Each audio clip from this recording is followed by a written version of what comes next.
question au nom de notre groupe, je voudrais rendre hommage à Méliné et Missak Manouchian, aux 23 étrangers et nos frères pourtant, ces résistantes et résistants de la main-d'œuvre immigrée fusillés par les nazis, désignés comme bouc émissaire sur l'affiche rouge parce qu'ils défendaient la dignité humaine, parce qu'ils portaient un espoir plus grand qu'eux-mêmes, morts pour la France et vivants dans notre mémoire. L'entrée au Panthéon de Missak et Méliné Manouchian est une juste réparation mémorielle. Elle ne rachète pourtant pas les errements graves que connaît la politique de notre pays, si loin de leurs idéaux qui ont été un puissant antidote face à l'horreur. Le poète Manouchian, venu d'Arménie, on ne peut pas l'édulcorer. Puisse donc cet événement favoriser la réflexion et la prise de conscience dans le pays, contribuer à nous orienter sur le chemin heureux de la liberté, de l'égalité, de la fraternité, pas sur celui de l'extrême droite. Monsieur le ministre des Affaires étrangères, Gaza, 28 000 morts, 60 enfants désormais seuls, aucune possibilité de fuite, si peu de possibilités de se soigner. La famine, la douleur, la destruction, le chaos, la révolte ne nous quittent pas devant le massacre qui s'amplifie désormais à Rafah et que les crimes insoutenables du 7 octobre ne peuvent justifier.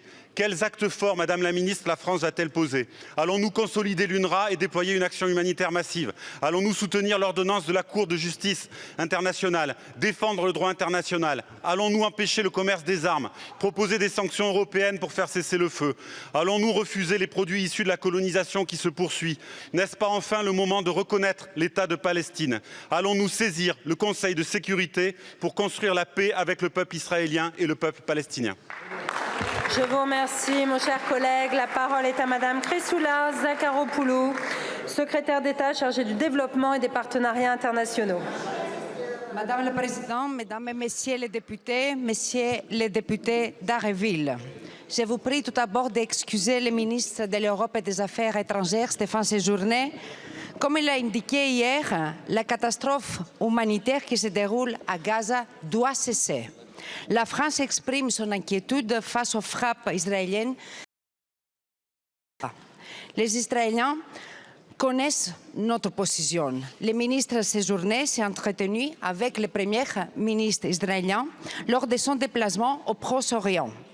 Une offensive israélienne à Rafah créerait une situation intenable. Afin d'éviter un désastre, nous réitérons notre appel à un arrêt de combat. Israël doit prendre des mesures concrètes pour protéger la vie des populations civiles à Gaza. En parallèle, nous sommes mobilisés pour faciliter l'évacuation de nos ressortissants et des personnes ayant travaillé pour la France. Dimanche, 42 personnes ont ainsi pu quitter la bande de Gaza. L'avenir de cette région ne pourra s'inscrire que dans un État palestinien vivant en paix et en sécurité aux côtés d'Israël. La détermination de la France est totale. Je vais rappeler ici que des actions ont été annoncées hier par le gouvernement contre 28 colons violents.